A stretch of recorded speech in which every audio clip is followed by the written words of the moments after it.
what you looking at? I'm just reading up on artillery. Yes, and I'm pursuing my interest in...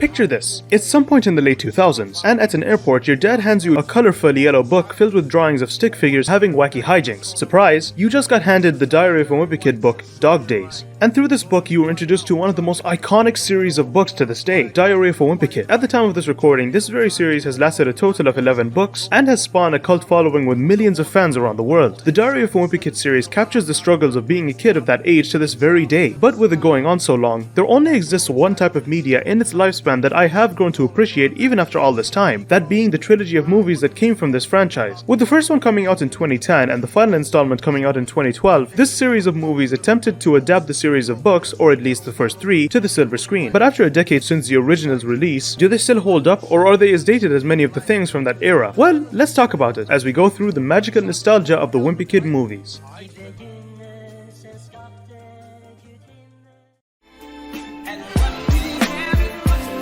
This is a journal, not a diary.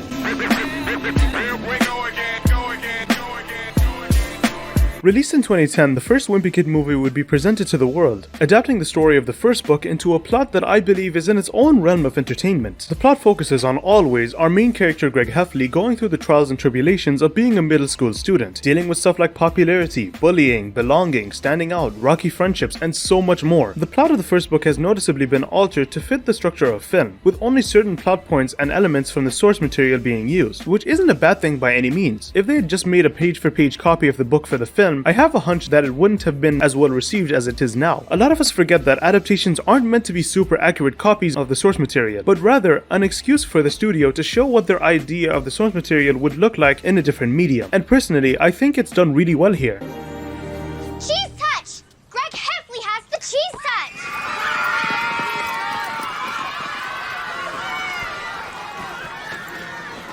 Casting is another thing this film does extremely well. The people brought on for these roles did such a great job that to this day people only think of them in those roles. Zach Gordon and Robert Capron are believable as Greg and Rowdy respectively, having a great chemistry throughout this as well as the other films. But out of those two, Zach Gordon's performance as Greg Heffley really was well done. We all forget that our main character Greg is by no means a hero. Far from it. He's an egotist, he's selfish, he doesn't care for anybody else but himself, and Zach Gordon pulls this off incredibly well. Thanks, but I can't be on the paper because I'm going to be in the paper a lot. So that would be a conflict of interest. But the standout performances are definitely for Roderick and Greg's dad, played by Devon Bostick and Steve Zahn. Both seem to capture their character pretty well. Roderick's just as slimy and cartoonishly evil as his book counterpart, and Greg's dad, at least in this movie, is done spectacularly in no small part to Steve Zahn's performance. They all give the film that sense of personality that helps with the watching experience. Fun? That's the exact opposite of fun. This entire year has been terrible and nobody even cares. My family, my best friend. Well, I'm sick of it.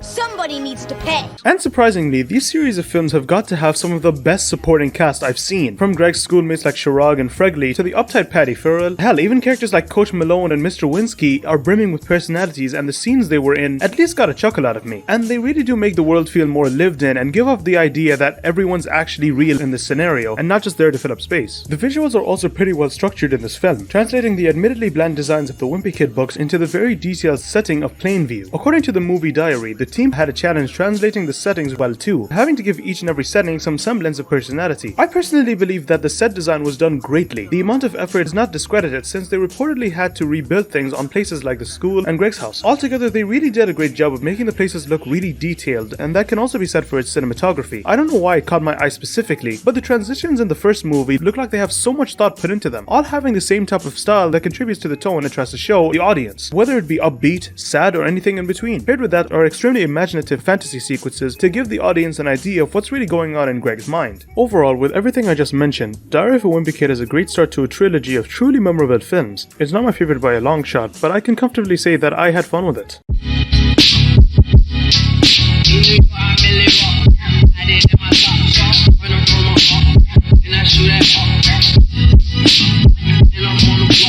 With the first Wimpy Kid being a smashing success at the box office, there's no doubt that the sequel Rodrickrules would come out just a year later. I gotta say, if there was a way to describe Rodrickrules, it would undeniably be more. More music, more production value, more comedy, and especially more heart. Say what you want about the original movie, but I think it's pretty obvious which one had the better scenes overall. The plot for this film focuses less on the high school life of Greg Heffley and more on his relationship with his brother Roderick, as they go through the challenges of being around each other with their mom wanting them to spend more time together, and the rest of the films just filled to the brim with the antics that come from this scenario. Opposing the first film, Rodrickrules is a lot more comedy rather than a variation of different tones. Honestly, I don't mind it as much, because when the funny moments of the movie hits, they really do, but the movie is also not afraid to give you emotional scenes that really deserve it too.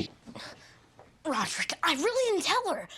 I mean, maybe, sort of, but I made a deal with her and we had a really good time and... You're my brother. She'll never be my friend.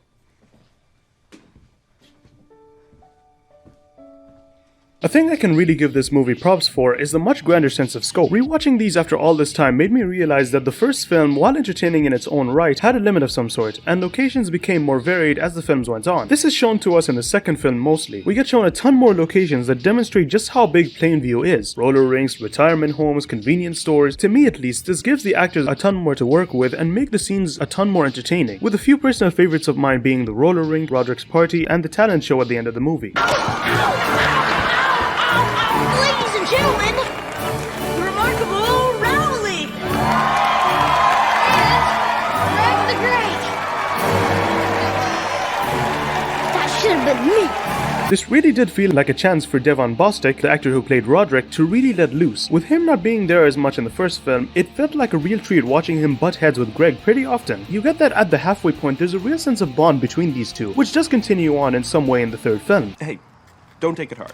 Girls act like they're not into you when they really are. I mean, tons of girls act like they're not into me, but they are. And of course, I can't end this segment off without mentioning the change in visual style. It was surprising to discover that the film apparently changed directors for Rodrickrules to David Bowers, who also, surprisingly enough, also directed Flushed Away and Astro Boy, which being honest was a great change of pace. Scenes are a lot more cinematic in a way, and the movie's visual style is a lot more apparent, with little animated segments of the original book's doodles instead of the first film having these half CGI looking transitions. They look a lot cleaner than before. In the end, Rodrickrules is a pretty fun time. In my opinion, it manages to balance out that feeling of both comedy and serious, all held together by amazing cinematography and visual style. There isn't a doubt in my mind that this is my favorite of the trilogy. Now let's wrap it up with Dog Days. The real problem is, me and my dad have absolutely nothing in common. Released in 2012, we get the third and final of this very trilogy, not just based off one book like the last two films, but instead taking plot points from two books in the series, being Dog Days and The Last Straw. And honestly, Dog Days feels like the best way to cap off a series like this, surrounding it with a summer setting but also has a general beginning, middle and end. Much like Rodrickrules, Dog Days focuses on Greg's relationship with his father, and the rest of the film focuses on the antics and hijinks Greg goes through as he nearly avoids being sent to a prep school spag union and tries to establish a good connection with his dad. You can tell at this point a lot more of the kid actors are really going through puberty, especially Zach Gordon. You know, he's a lot taller, more muscular, his voice is deeper, but that isn't necessarily a bad thing. Again, it makes you feel like you've watched this kid grow throughout the films. Like throughout every bit of crap that gets thrown his way, you've experienced it alongside him. And that's what I love about this. I also believe that this was an excuse for Steve Zahn to give his funniest and most emotional performance in pretty much anything I've seen him in. I know that's rich coming from the Diary of a Wimpy Kid series, but it really does ring true here. There are moments where he is genuinely funny, and even points where his delivery really does make you feel for him. Something I can really commend him for. I can't stop making you mad at me. If you... Why am I mad? Because I keep messing up. Look, everybody messes up. Even me. But I'm not afraid to admit it when I do. Like I mentioned before, Dog Days is the definitive ending for these characters, as it ties up the trilogy with a bow and ends out the series with a bang, all ending in an amazing performance with Devon Bostick stealing the spotlight once again, and Greg ending up with the girl of his dreams. Another well-executed finale for the Diary of a Wimpy Kid trilogy.